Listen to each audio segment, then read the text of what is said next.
Jumnát, prostraven, čabal.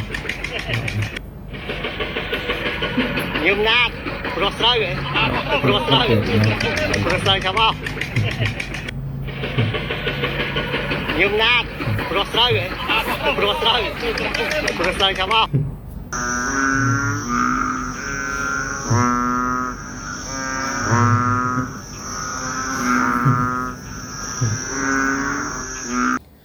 สวัสดีครับกับทักทายสบายดี FC ฝั่งไทยและฝั่งลาวทั้งต่างประเทศนำน้องพี่น้องมื้อนี้เตยพ่นกับนางอยู่ห้องบ่ได้ไปไสพี่น้องมื้อนี้สิมาเฮ็ดคลิปตอนค่ำๆเนาะมื้อนี้วันที่10มิถุนายนเนาะพี่น้องเนาะ10มิถุนายนมื้อนี้เตยพ่นอัดคลิปอยู่ประมาณทุ่มกว่าๆแล้วพี่น้องเนาะเตยพ่นได้เห็นคลิปพี่น้องเห็นคลิปอันทหารเนาะคือเปิดเข้าคลิปเลยเห็นทหารอันเพื่อนบ้านอันฝั่งกัมพูชาเนาะเขาเจ้าขึ้นรถอีตอกขึ้นรถไทยนะพี่น้องนะเขาเจ้าสิเตรียมโตไปไสเนาะแต่พ่นก็เห็นแล้วว่าอย่าหัวนะว่ามาคิดใส่ว่าเพิ่นสิเตรียมโตออกไปลบบ่สิเตรียมโตไปเข้าค่ายบ่หรือว่าออกจากค่ายบ่พากันขี่รถอีแตนบ้านว่าแต่พ่นเนี่ยเพิ่นขี่รถอีแตนสิก็มาแต่นำหน้าพี่น้องเบิดนั้นก็ออกหน้าเนาะเบิดนั้นก็พุ่นแหละเข้าป่าเก็บเฮ็ดเก็บหน่อไม้นะชาวบ้านก็สิพากันขี่รถอีแตนรถอีหยังจังซั่นเนาะแต่พ่นว่าเห็นว่าทหารเต็มรถแล้วพากันขับรถอีแตนไปอ้าวแนวนี้ก็มีบ่ปานน่ะคือว่าสิไปลบกับผู้นั้นผู้นี้ป้านว่าสิไปสู่กับผู้นั้นผู้นี้นะพี่น้องศักยภาพซ้ำนี่บ่ขี่รถอีแตนนี่บ่แต่พ่นเห็นแล้วแต่พ่นก็ยังบ่อยากเชื่อนะถ้าว่า FC ท่านใดที่มีความรู้เนาะว่าทหารกลุ่มนี้นะเขาสิไปใส่กันพี่น้องคอมเมนต์มาเบิ่งเนาะแต่พ่นก็เห็นหลายๆคลิปเนาะคลิปนี้พี่น้องนี่เพิ่นฝึกนี่เพิ่นฝึกเพิ่นกระโดดคือกบคือเขียดนี่พี่น้องทหารเพิ่นฝึกแนวนี้บ่เนาะแต่พ่นก็บ่ฮู้จักนะแต่ว่าแต่พ่นเห็นทหารอันในคลิปที่ทางไทยฝึกนี่คือบ่เป็นแนวนี้นะเนาะพี่น้องบางคนก็กระโดดเด้กระโดดไปกระโดดมาเนาะบางคนก็เป็นผู้หญิงเนาะใส่ชุดทหารแล้วก็ใส่เกือบส้นหย่องส้นสูงพี่น้องใส่เกือบรองเท้าแบบส้นสูงเหมือนหมอลำซิ่งนะที่เป็นกระแสตอนนี้ที่เขาเจ้าเอามาเลียนแบบกันนะแต่พวกนี้แต่พวกก็โอ้หัวบ่ได้แต่พวกอยู่ผู้เดียวเดินไปเดินมาแล้วก็เห็นตลอดพี่น้องแต่พวกก็นั่งหัวผู้เดียวเด้มันแบบว่าจักสิว่าจังไดนะเฮ็ดหยังก็บ่คือหมู่นะบอกภาษาบ้านว่าแต่โพดเฮ็ดหยังก็บ่คือบ้านคือเมืองนะพี่น้องอดบ่ได้เนาะเห็นพ่อใหญ่นึงว่าแบรนด์สินค้าไทยว่าซั่นแบรนด์สินค้าไทยว่ามาม่าหมูสับหรือว่าหยังนี่แหละเนาะเพิ่นเอาตีเตถิ่มบ่ได้พี่น้องเนาะเพิ่นโยนถิ่มบ่ได้ว่าสิบ่กินของไทยแล้วสิให้ไทยอดไทยอึดไทยอยากว่าซั่นสิให้ไทยนี่แบบว่าขายของบ่ได้เพิ่นว่าสิให้คนไทยนี่แบบว่าหล่มจมนะแต่พ่นนี่จักเว้าความจริงบ่ความจริงนะแต่พ่นฮู้มานะว่าสินค้าไทยนี่ส่งไปทั่วโลกเลยสินค้าไทยส่งไปทั่วโลกแต่พ่นไปเห็นอยู่อันบิ๊กซีอันราชดำริเนาะที่แต่พ่นมักไปถ่ายคลิปไปยังแต่ก่อนเนาะส่วนหลายสิเป็นคนต่างชาติพี่น้องมาซื้อของไทยมาม่าปลากระป๋องอีจังนี่เขาเจ้าสิคนสลดเข็นพี่น้องเขาเจ้าซื้อเมื่อบ้านเขานะแต่พ่นจนงงโอ้โห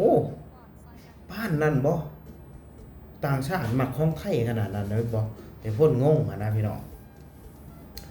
เพิ่นเอาลังนี่นะเอาลังกระดาษใหญ่ๆนี่พี่น้องมาแพ็คเลยได้มาแพ็คซื้อแล้วก็ยัดๆเอาเข้ามาแพ็คเอาสกอตเทปติดเลยได้เนาะถ้าว่าแบบว่ากัมพูชานี่บ่ใส่ของไทยนี่คนไทยสิงอบ่งอดอกแต่พ่นว่าแต่พ่นได้ยินคนหนึงเราเว้าเราบอกว่ากัมพูชาน่ะขนาดไฟฟ้ายังใส่นำคนไทยว่าซั่นคนไทยขายให้เนาะแล้วก็อินเทอร์เน็ตเพิ่นว่าสำคัญหรืออินเทอร์เน็ตตัดไฟฟ้าตัดอินเทอร์เน็ตนี่ก็พอแห้งแล้วเนาะพี่น้อง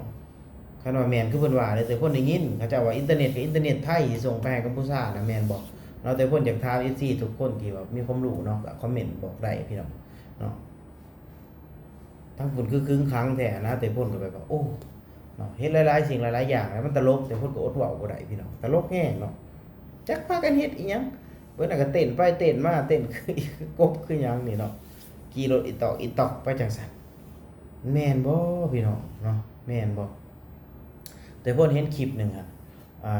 พ่อใหญ่นึงว่าให้ปิดด่านปิดหยังไปเลยว่า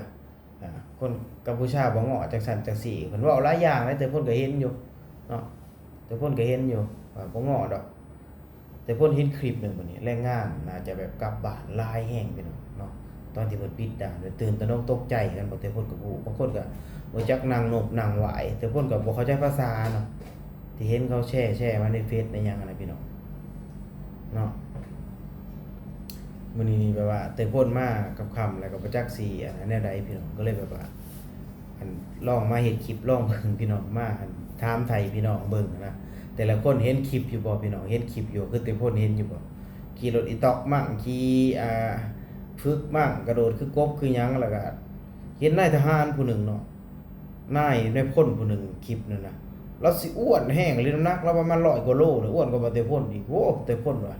ถ้าว่าเกิดอีหยังขึ้นแบบว่าเกิดการสู้รบอีหยังกันนี่สิเฮ็ดจังได๋อ้วนๆเนี่ยนี่สิมันสิบ่เรียบร้อยบ่เนาะแบบว่าทหารมันก็ต้องคล่องแคล่วแบบว่าตัวใหญ่ตัวสูงแบบออกกำลังกายเนาะคือทหารไทยนะคือบ่เตพลเห็นเนาะทหารไทยเพิ่นสิสูงสิหุ่นแน่นเด้แบบว่าคนสูงคนใหญ่แบบใส่เสื้อผ้าเข้าไปแล้วหัดเปี้ยนะแบบว่าคือคังเนาะอันนี้เฮ็ดพุ่งออกข้างหน้าเฮ็ดเอเล่เอเล่เอเล่อยู่โหแต่พ้นว่ากันเป็นอันนี้ถ้าเกิดอีหยังขึ้นนี่สิไปฮอดไสเขาสิบ่มีอันก่อนซะบ่แต่พ้นว่านะแต่พ้นเห็นคลิปนั่นเนาะก็หลายอย่างเลยแต่พ้นเห็นเนาะพี่น้องก็โอเคพี่น้องเนาะคลิปนี้ก็ฝากไว้เพียงเท่านี้นะถ้าผู้ใดแบบว่ากันมีความรู้แน่หรือว่ามีอันข้อมูลเนาะที่เขาเจ้าเฮ็ดอีหยังกันนี่คือทหารนี่ขี่รถอีแตนนี่เพิ่นสิไปไสพี่น้องแต่พวกก็อยากฮู้ได้คันว่าสิโอ้ไปประจำการไปยังขี่รถอีแตนไปพุ่นบ่อันนี้บ่ดีสุดแล้วบ่รถนะแต่พวกก็อยากฮู้คือกันนะพี่น้องนะแล้วก็ฝึกก็เฮ็ดโดดคือกบคือเขียดบางคนก็โดดไปโดดมาเป็นผู้หญิงก็ใส่เกิบอันส้นสูงใส่ชุดทหารมันได้แต่คนเห็นแล้วแต่คนก็อดทั่วบ่ได้มันเป็นกระแสช่วงนี้เนาะแล้วก็เห็นผู้ใหญ่อ้วนๆนั่นแน่แล้วก็บางคนก็แบนสินค้าถอกสินค้าไทยโอ้แต่พี่น้องเนาะอันผู้ใดมีความรู้ก็ฝากเป็นแนวทางให้เบาเตพ่นเด้อพี่น้องเนาะก็ฝากไว้เพียงส่ำนี้เนาะพี่น้องสำบายดีสวัสดีครับ